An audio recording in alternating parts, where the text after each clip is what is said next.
On one of the first really nice days of spring, I find myself on the campus of the University of Denver in a classroom filled with PhD students.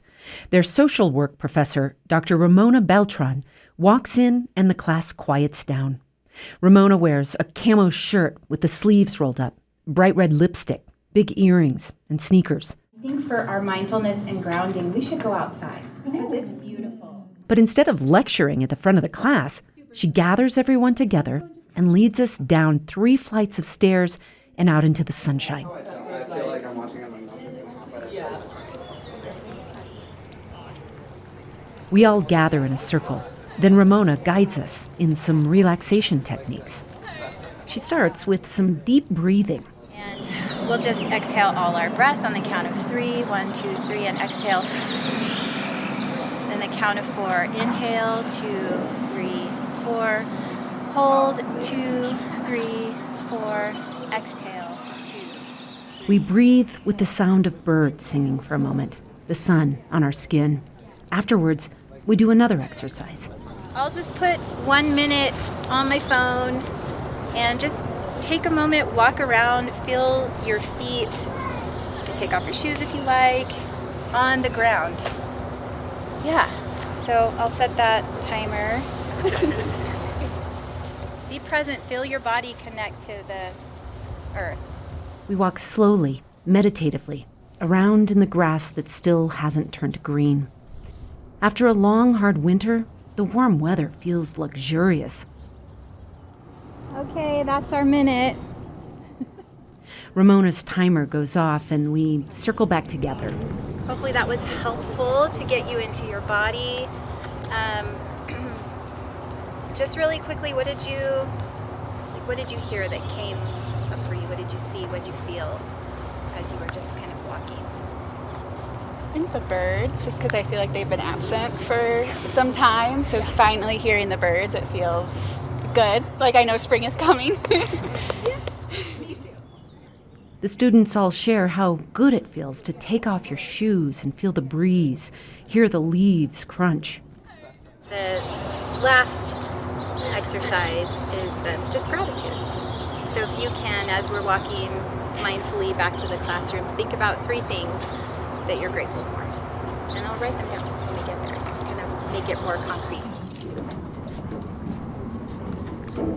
Going up the stairs this time, the group is much quieter. When we get to the classroom, everyone jots down what they're grateful for.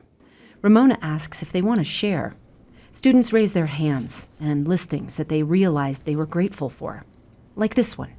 My partner Emily, who has really stepped up in the past few weeks to help me survive this last quarter of classes, and is the chef in our relationship, so keeps me alive with food. Then Ramona puts the activity into the context of the course. The title of it is Indigenous Qualitative Research Methods, which, okay, is hard to wrap your head around, but it's all about teaching future researchers how to use storytelling as part of an appropriate method of researching Indigenous issues, how stories themselves can be healing. You know, I want to come back to gratitude, not only as like a mindfulness activity, but it's also really good for healing trauma because it's part of, building neural pathways. So interrupting some of the kind of negative neural pathways that we have constructed if we've been impacted by trauma. And gratitude helps us to recall positive things, bring that sensation into our body and interrupt some of those other patterns that we inherit. Catch that? Interrupting patterns that we've inherited. It's something we could all use a dose of, no matter what our family stories might be. American history needs healing, and that's at the heart of all Ramona's work, healing Indigenous intergenerational trauma. But Ramona isn't alone in this project. This time on the show, we're going to look at the creative approaches that Indigenous healers and activists are employing to make peace with a deeply painful history. From Wyoming Public Media and PRX, this is The Modern West, exploring the evolving identity of the American West. I'm Melody Edwards.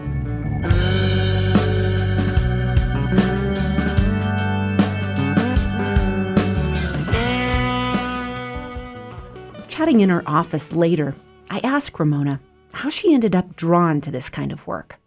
I think a lot of it has to do with how I grew up. So in a low-income, single-parent household, and my mom was very sick most of my life. In fact, my childhood is really informed by a lot of memories of her being in the hospital or being sick with some chronic preventable diseases and mental health issues. And I didn't understand it, of course, at the time.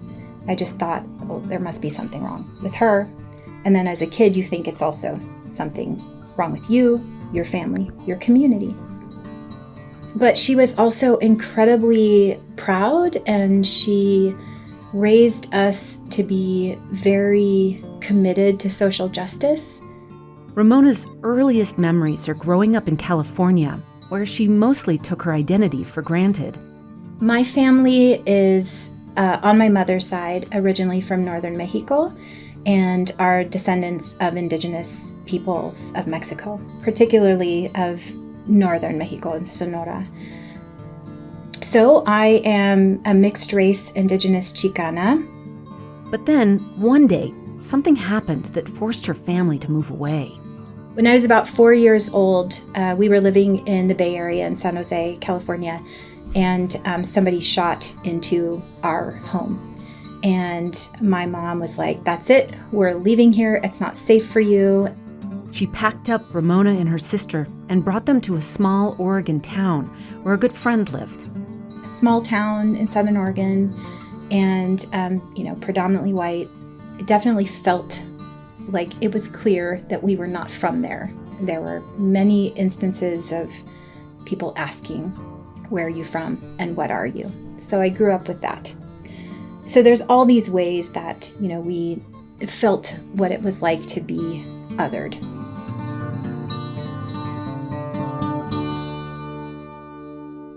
Ramona's mom raised her to be conscious of civil rights, women's rights, social injustices happening all around her.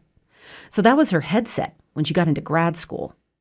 I really noticed that a lot of the evidence-based practices and treatments that were being targeted towards people like my community didn't seem to be centered in that community. They seemed to be practices that were taken from mainstream approaches, but with some cultural additives. One of my mentors calls it, add culture and stir. And I remember thinking to myself, we really need to be focusing on our cultures and who we are. We need to be at the center of it. Then one day, she attended a lecture by the prominent Choctaw scholar Karina Walters. It changed the direction of Ramona's career.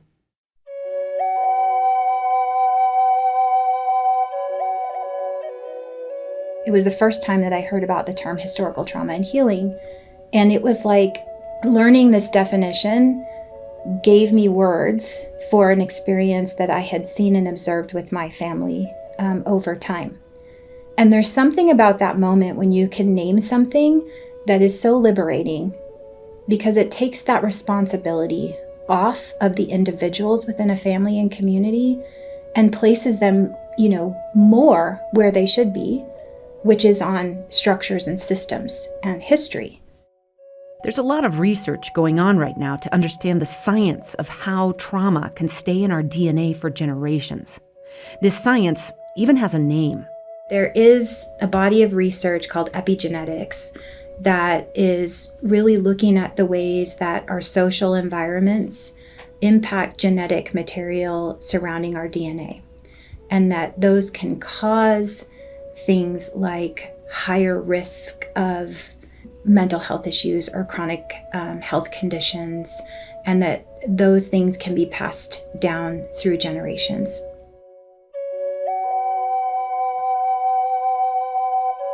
So, for instance, there's data showing how generations of Jewish descendants are still recovering from the Holocaust, and families who endured the 9/11 Twin Towers attack, the Rwanda genocide, descendants of African slaves. The effects of all these events are still written in their genes, the research shows. For Ramona, discovering all this science felt incredibly important. I wanted to study that. I wanted to be part of contributing to identify healing interventions for our community, and also sharing with people that knowledge. Like, it's not all your fault. Like, much of the world makes us think it's all our fault because we make bad decisions. We make poor choices about what we eat or what we drink or what we do or don't do. But it's not that. Those are part of it, but largely the structure and system has been built to contain us in this particular way. And that has led to health disparities, poor health outcomes. People throw around that term, historical trauma, this idea that we can continue to suffer from terrible events in the past. But for me, it's never been clear. Is that an incurable condition? Ramona says new research shows no, it's not. Some of what the research is finding is that those changes, though, to that genetic material are not necessarily permanent. That they can be changed through behavior change, environmental change. And so when we think about that, it could be as simple as, changes to diet and exercise or reducing stress. Those are kind of accessible ways to think about, okay, some of these conditions can be changed behaviorally. But Ramona says the cure doesn't only rest on the shoulders of individuals suffering from such trauma. It also implies that our social conditions need to and can change, though, right? So the levels of stress that we're under that are directly connected to racial profiling, for example, or chronic exposure to pollution from industries in neighborhoods that are predominantly brown and black. If there were changes to the structural systems, perhaps those outcomes can be changed for the better. So it's a multi-level sort of approach when it comes to like healing historical trauma from a cultural standpoint. One major way that historical trauma manifests itself in Indigenous communities is high rates of diabetes, a disease that Ramona's mother struggled with and that ultimately took her life. I was in Denver when I got the call. My mom, who was in the hospital with pneumonia, stopped breathing in the middle of the night and was in ICU. In her classroom, Ramona plays a documentary film for her students that she produced about her mom's death. Helpless and terrified, I caught a plane to San Jose. Doctors said she hadn't been taking care of her diabetes. I spent the last 7 hours of her life by her side as machines gave her breath. Alone with her in the sterile room, under the neon lights, I sang her spirit out of her body. Her mother's death plunged Ramona into despair. She reached out to some Choctaw friends to see if she could still join them as they made a journey to retrace part of the Trail of Tears, the route where the U.S. Army force-marched some 60,000 people from 5 southeastern tribes to Indian Territory in what's now Oklahoma in 1830 after the passage of the Indian Removal Act. Thousands of people died on the 5,000-mile march. I was just broken. And I remember one woman saying, if anything, this is the place you should be. Use this space to heal your heart. Cry all your tears that you need. And I did, lots. Even though she wasn't a member of the Choctaw tribe, they welcomed her as an ally. She carried her mother's ashes in her backpack as she walked. Ramona tells her students how grueling the walk was for her. Oh my God.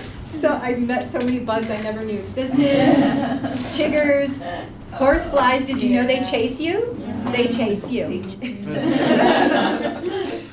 My mentor likes to tell the story of how I was screaming, running away from a horsefly. They hurt really bad.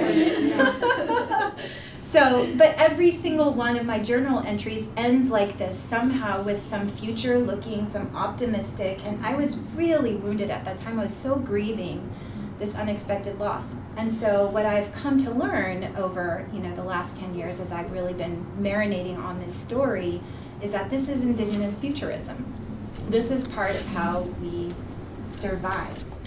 Indigenous futurism, an idea that imagines a flourishing future for Indigenous communities once they've found true healing from their history.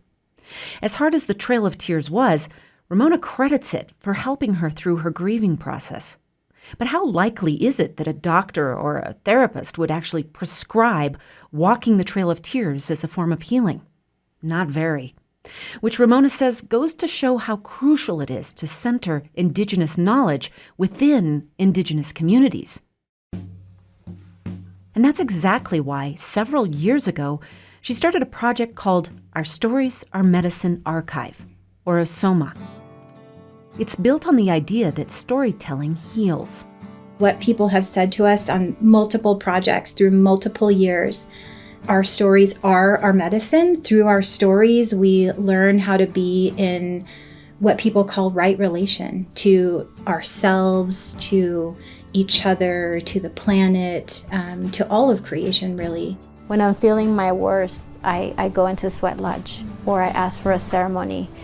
And then I see my community come and show up in a circle in that space around the fire. And I know I'm safe and I know that I'm cared for and loved. And I feel the presence of my ancestors there. That's one of the OSOMA participants, Olga Gonzalez of the Yaqui and Atomi nations. The project started out as an oral history collection with Indigenous people about their experience of cardiovascular disease and diabetes, but it immediately became much broader because health isn't just a physical thing, it's emotional, it's spiritual. So, for example, people have talked about different teas that they were given as children when they were having an upset stomach, or, if they were having anxiety, there was very specific plants and herbs that their parents would give to them.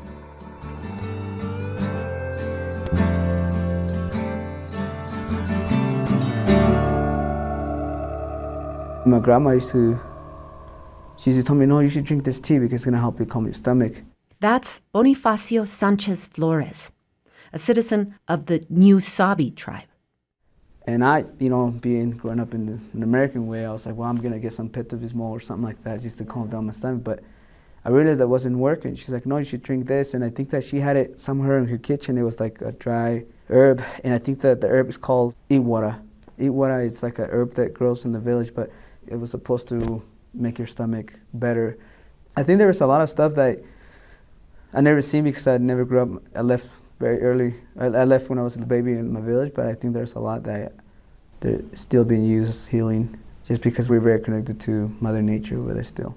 What's been beautiful to see is that folks don't articulate them as their traditional cultural knowledge, but then after they have shared that, they'll reflect about how, gosh, if I look back at it, I guess that is traditional cultural knowledge. Olga again.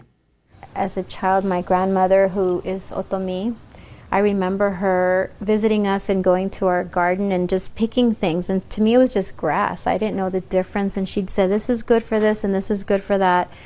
And then she'd turn it into lotion or shampoo or some kind of tincture for whatever. She says one of the biggest hurts for Indigenous people is displacement from their original homelands. Recording stories, she's learned how people have found methods to soothe that pain. What we've also heard from people is that there are aspects of place that are transportable, that they bring with them.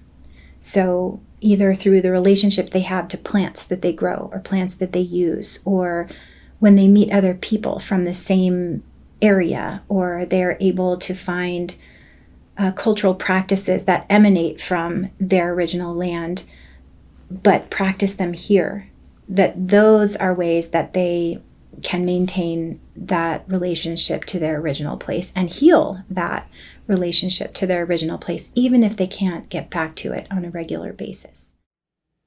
And Ramona says it helps to learn more about the Indigenous history of their new home. For Ramona, transplanted to Denver, that meant working to address the horror left behind by the Sand Creek Massacre. She got involved with a faculty committee to write a report about Governor John Evans, who approved the massacre. And she now serves on the board of the Sand Creek Massacre Foundation. I asked an elder from the Northern Cheyenne. We did a little bit of a presentation together in 2014, and I said, I'm not from here, but I hope you'll consider me as an Indigenous ally, and I want to be of service. What can I do? And he said, tell the story. Tell our story. So, she does. Every year, she takes her historical trauma and healing students downtown to visit the last few memorial sites from the annual Sand Creek Massacre Healing Run. Many of the students who maybe have lived in Colorado much of their lives, they don't know about it. And they don't learn about it until graduate school in my class. And what I see from them first is anger and sadness and guilt, and then commitment. Once they see it and they have put their feet, on the soil in these places, it changes them. And in that way, Ramona is not only working to heal historical trauma from within Indigenous communities, but also from the outside by educating the next generation of social workers. When we come back, we meet a Cree activist using a novel approach to address the trauma of Native women in prison.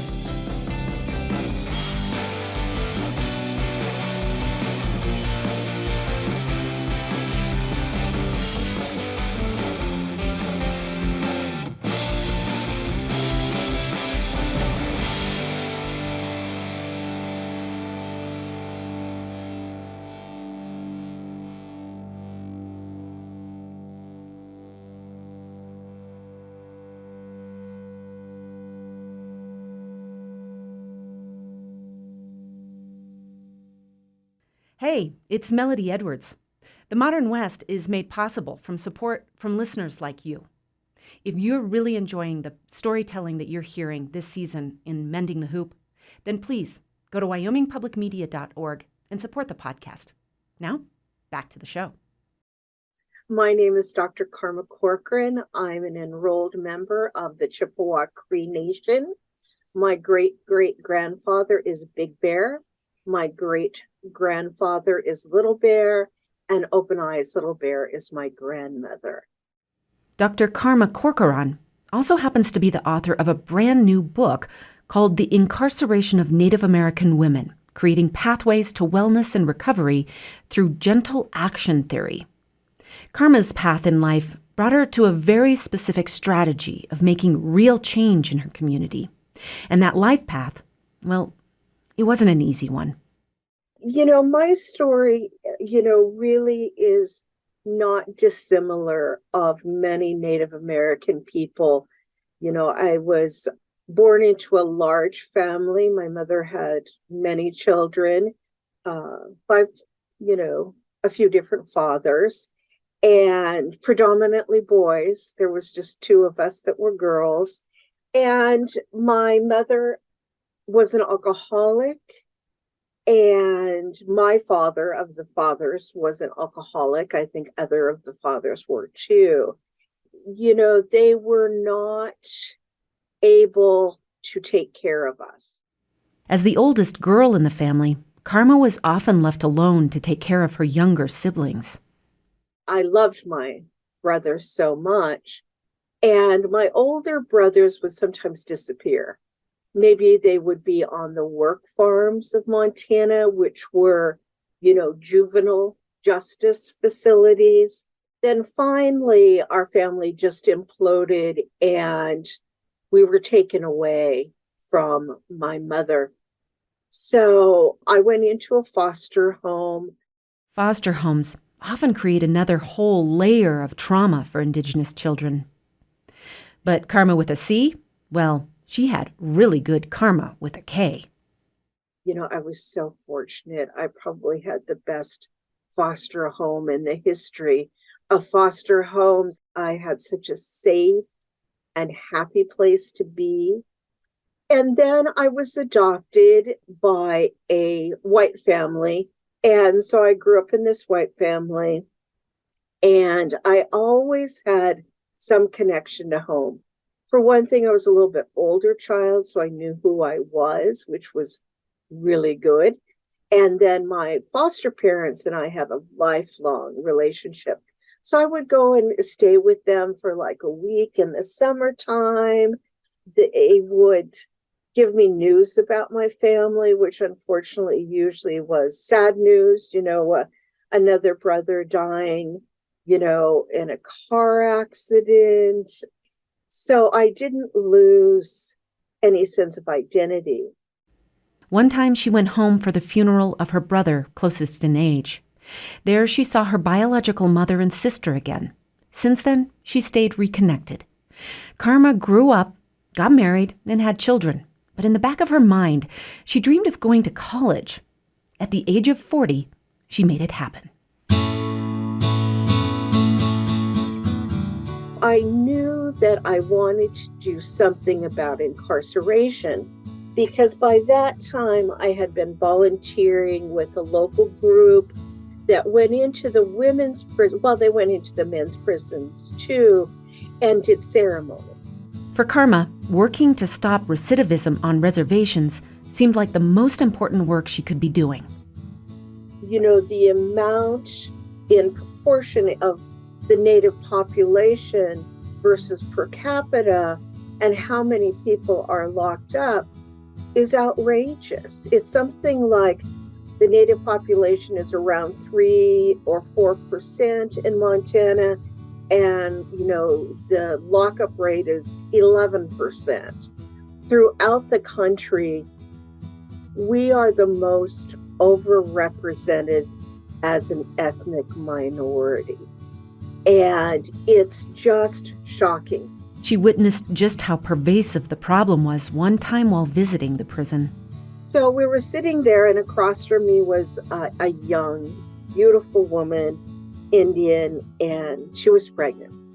And she was sharing, we were known to be going into one of the men's prisons pretty soon. And so she was talking about, well, if you see Uncle da-da-da, her grandfather was in prison. And it was just like these generations. And here she is in prison about ready to have a baby. And, I just thought this is what concerns me, is this generational incarceration that, I had experienced my whole life, and that it was just increasing. So she went off to do her doctorate with a mission. Yet again, Karma got lucky. She just happened to be the student of Dr. F. David Peat, the inventor of something called gentle action theory. Dr. Peat had also worked extensively in tribal communities. So he was a real advocate for me. He passed away not long after I defended. And so part of this too has morphed into carrying on Dr. F. David Peat's work about gentle action theory. Karma already had an in at the women's prison from her years volunteering there, so it wasn't hard to get permission to do her research there. And so I was able to use gentle action theory in not only the way that I designed the workshop, which was called Healing the Sacred Hoop, but it was also about how I presented. And it was a different experience for the women. They really responded to it. And I ended up spending like 18 months out there. It was supposed to be like 6 months, but it was good. You might be wondering, but what exactly is gentle action theory? And how can it help people heal historical trauma? Well, I will admit, it's a pretty brainy concept. It's a method of fostering social change based on what physicists have learned about how real change in the universe is always arising within systems, not from outside, from small, incremental forces, not from big, powerful external forces. The idea applies to making change in our daily lives, too. What makes gentle action theory different is a number of things. The first one, which is what drew it to me, is that it comes from within a community that's affected. There's been many times where outsiders have come in, and said things like, well, you people have a problem with child abuse.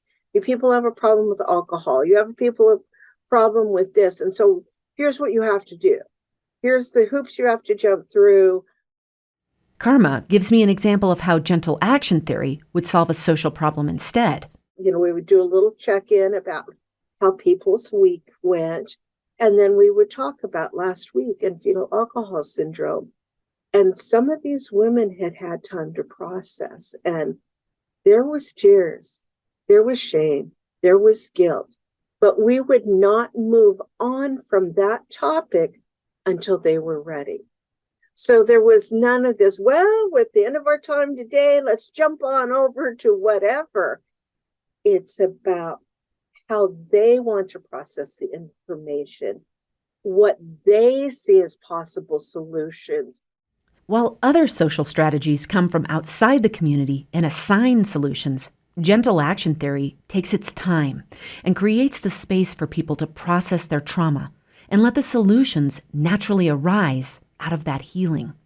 Gentle action theory really is about people, it's about communication, it's about respect, and it is about addressing societal issues in a way that we can actually get something done. For one thing, Karma says the U.S. system of meting out justice was never a good fit for Indigenous communities that dealt with crime much differently before European contact. Because until the first foreigner, stepped foot on our lands, we had no jails. We had no prisons. Instead, we dealt with societal issues and harm in a different way. And they were dealt with, but we didn't lock people up. Karma says the reason her program worked is that gentle action theory pairs perfectly with traditional healing and ceremony.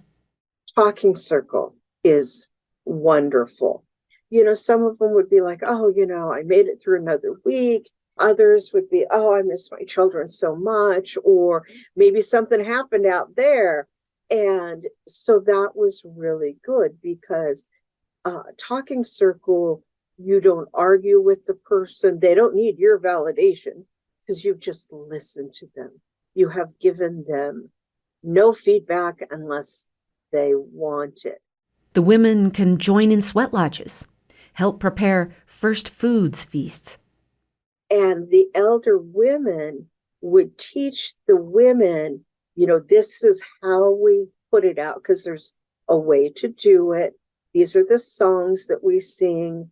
This is the order that we eat things in and why. They would then, share words with the women. The women would get to use shawls and dance. And the fact that these elders came in and spent time with them meant so much to these women. It was so validating. Karma spent time with elders to learn these traditional healing methods. One woman passed along an especially important caregiving tool. She talked to me about things that I could do, and one of them was this wiping of tears, where they can cry it out, and their grief, their shame, and then, through prayer with me, we could wipe her tears. In fact, I just reached out to somebody last week who's going through a hard time and said, come on up here. This is something, we can do. And it's very meaningful because shame and guilt are huge burdens, and certainly ones that I've carried as a woman, a wife, a mother. It's very cleansing to be able to do that. Wiping of tears, such a soothing act, yet not one you could expect to receive in any other group therapy setting. It's a public act that allows these women to be seen, no judgments, all their scars included. Hey yo.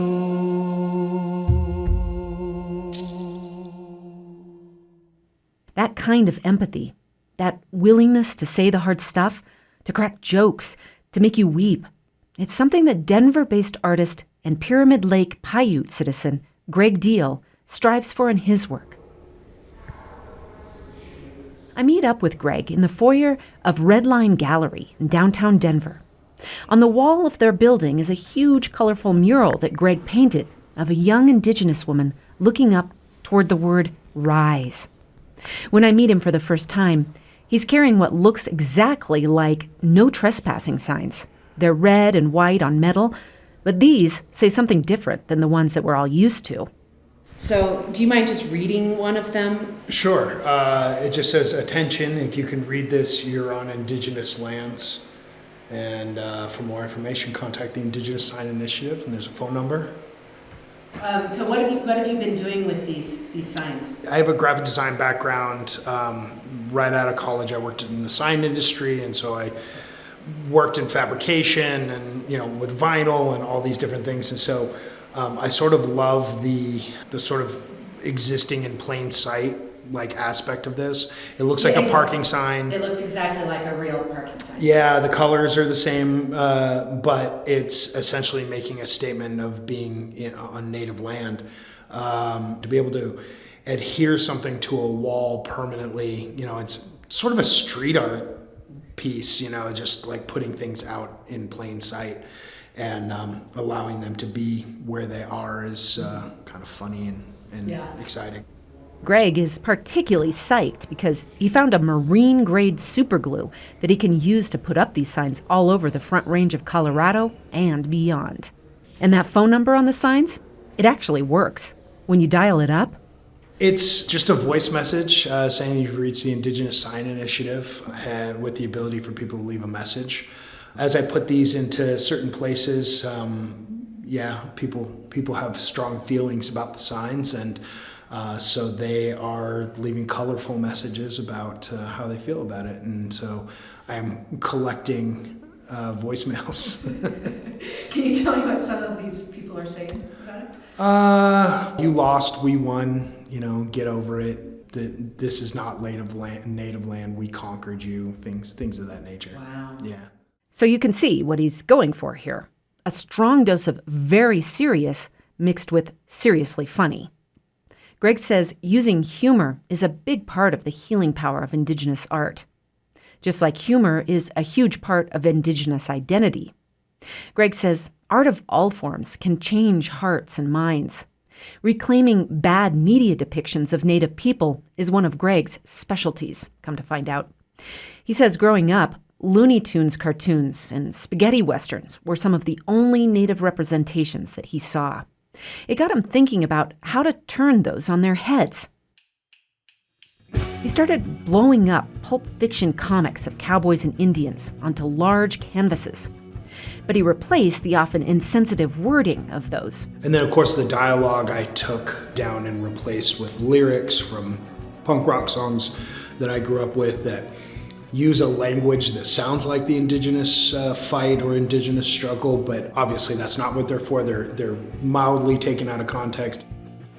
But I think really speaks to the intersection of being a Native person, but then also having an American experience and having access to these things. The same as everyone else, but looking at it obviously through Indigenous eyes. Like, here's an example.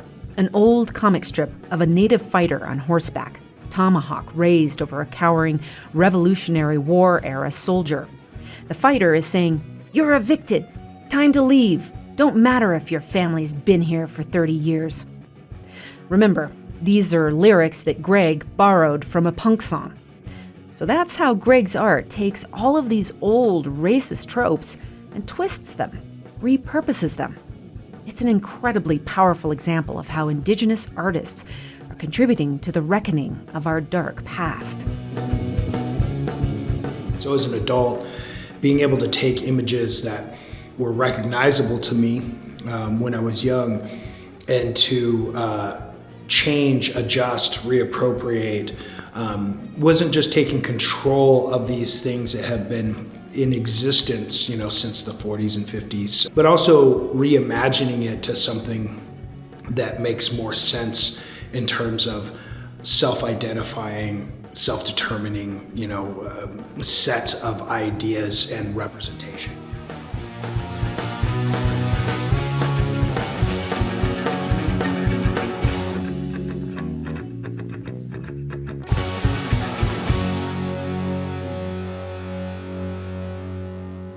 But Greg's art isn't always playful. One of his most impactful paintings seems so simple. It's of a little boy, nude from behind, standing in a shadowy corner. He says the painting was inspired by a story that his grandparents told him from their time at Indian boarding school.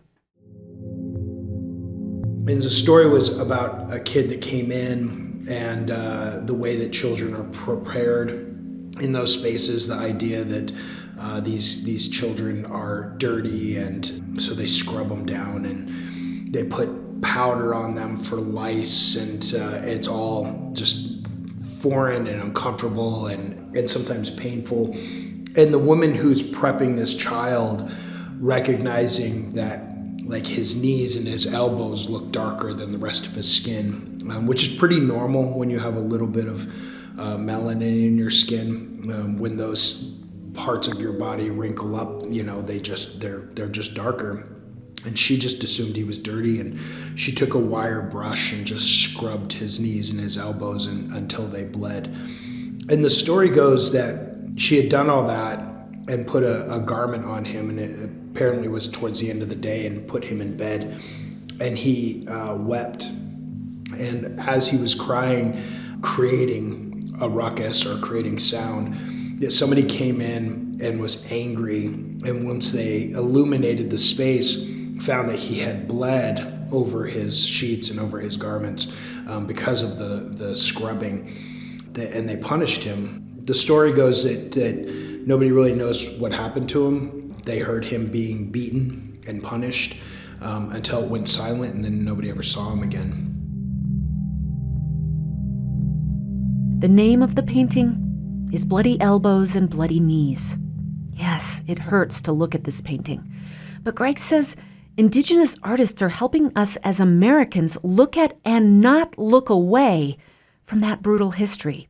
Native people are in a unique position, I think, creatively too, because we are tied to history. And that's just a part of, I think, our makeup and our overall sense of storytelling. But we're also in a place right now where even history is being attacked. We're being told that something is not real simply because somebody doesn't like it. And that, I think, is the scary place to be in, because we can't and should not dismiss history no matter how difficult it is. Greg says when your heart hurts looking at that boy's bloody elbows, that's not a bad thing. Something positive is happening inside you, he says. The pain that you feel when you hear something or you learn something that makes you uncomfortable, that's you growing and learning. And if you lean into that, I think it can help you become a better person and a better sense of understanding in not just your place in the world, but the place that other people have in the world. I asked Greg about the argument we're hearing from some corners of the political spectrum, that America's darkest history shouldn't be taught because it makes white children feel guilty. As the father of 5, that question hits home. It's interesting because they're worried about some kids feeling bad, but they're not worried about Native kids feeling bad for their entire lives over the course of generations and generations and generations. You can't have it both ways. And so, I get it, but, I think it's important to figure out how to traverse that in a way that's healthy, not just for non-Native kids, but also for Native kids. Talking about children gets me wondering something. I asked Greg to help me define the term Indigenous futurism, the term that Ramona used in her classroom. He says it's a hard one for him because it means imagining how Native people can exist outside the purview of settler colonialism. I think Native people are just frozen in the space of relic. And it seems like to the rest of the world, that that's the only place that we can exist. That we are essentially being framed in a place that's just one step away from being a caveman, without considering the complexities of our communities and the progressiveness of our communities. Like Ramona, he sees this indigenous futurism as an act of imagination and creativity, a job for artists.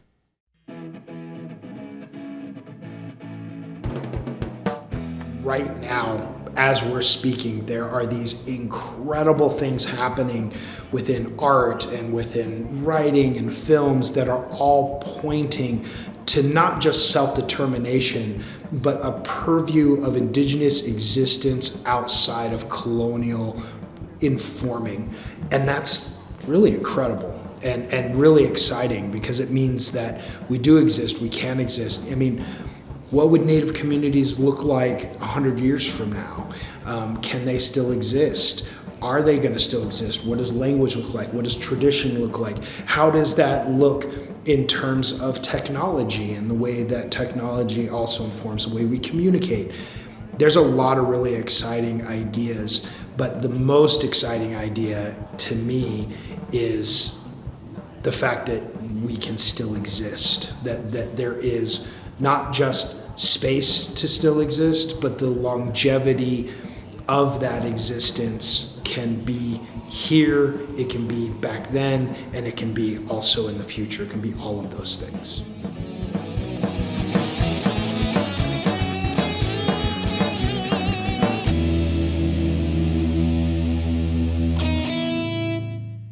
It reminds me of one of his paintings, the profile of a traditional Native leader in full regalia, these words across the top: existence as protest.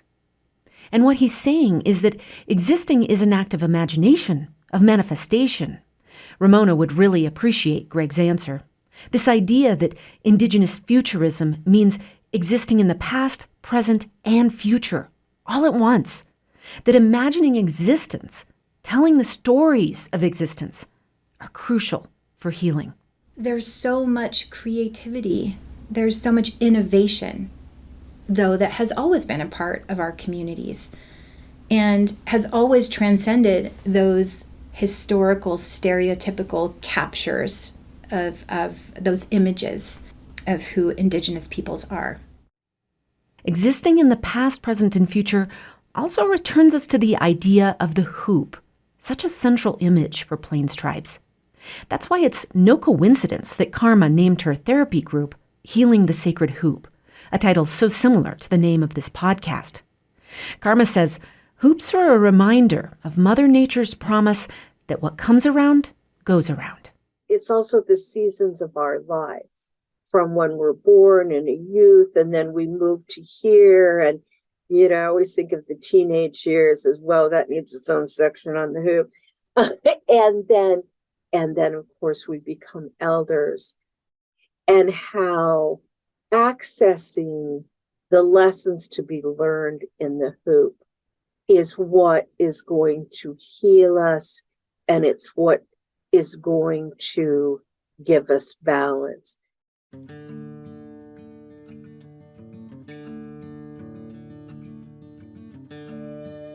Shortly before his death, Hunk Papa Lakota leader Crazy Horse foresaw the healing of the hoop. I see a time of 7 generations, when all the colors of mankind will gather under the sacred tree of life, and the whole earth will become one circle again. For many people I talk to, healing starts in yourself so that you'll have the strength to do the work of mending the world. Karma says her path had a lot to do with something that her grandfather told her. He said to me, you know, Karma, every night when you go to sleep, you know, you need to ask yourself, have I helped the world today or have I harmed you? And if you've harmed the world, you need to think about what you need to do. And if you've helped the world, you know, you get to get a good night's sleep. And it's something I practice to this day. There's this one painting of Greg's that really seems to symbolize just how the cycle of time links around together. It's of a traditional Indigenous leader in his headdress with the words, "You are your grandparents' greatest dream come true." The UN has defined genocide by some very specific tenets following World War II, where that word became, part of the vernacular of eliminating an entire group of people. The United States has done every single one of those things towards Native people, which means that there has been an effort to eliminate an entire continent of people, a systemic effort. And because I'm still here, because I know who I am, because I'm still connected to my tribal community, and because I'm able to pass on to my children, means that those efforts didn't work. And so that means that I am part of a dream that was never supposed to be realized. You are your grandparents' greatest dream come true. The grandparents of 7 generations past, at the same time as it's a message for grandchildren 7 generations into the future. It speaks to all the above, linked together in a circle by one dream, a dream that was never supposed to be realized. And yet somehow, by the sheer will and imagination of Indigenous communities everywhere, it has been realized, and fully. In his memoir, Ogallala Lakota leader Black Elk said that the sacred hoop was broken after the massacre at Wounded Knee. But as I've talked to Indigenous artists and activists and leaders and history keepers, over and over, I hear people echoing what Donovan told me at the very beginning of this journey. Most of my life is collecting the history and mending the hoop. The hoop dancer represents all that's good in life, and your hoops are spinning, everything's good, it's a good day, you're in sync, and you got your values, Lakota values, bravery, generosity, respect, wisdom. You've got the circle of life in there, and spring, summer, fall, winter, and 4 races, and good road of life. And bottom line is a hoop can be mended.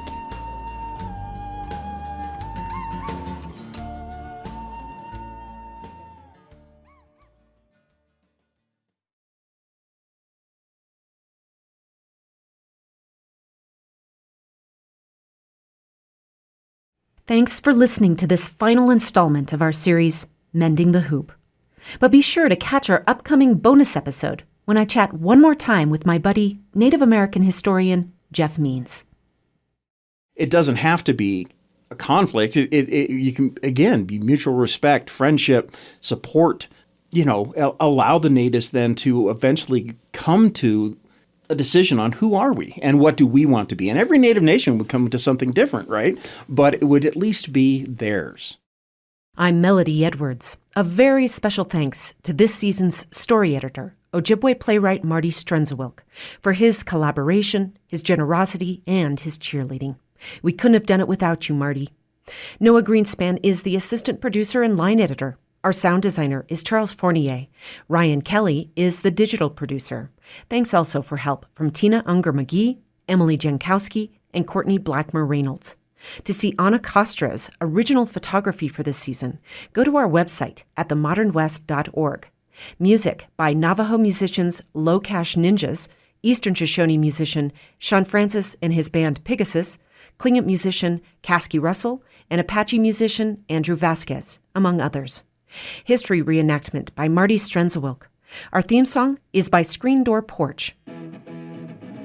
This podcast was produced on the University of Wyoming campus that occupies the ancestral and traditional lands of the Cheyenne, Arapaho, Crow, and Shoshone Indigenous peoples, along with other Native tribes who call the Great Basin and the Rocky Mountain region home. We recognize, support, and advocate alongside Indigenous individuals and communities who live here now and with those forcibly removed from their homelands. We always love hearing from our listeners. Reach out to us at themodernwestpod@gmail.com. We're also on social media at modernwestpod. If you love this show and care about this kind of storytelling, share it with a friend or leave us a review. The Modern West is a production of PRX and Wyoming Public Media.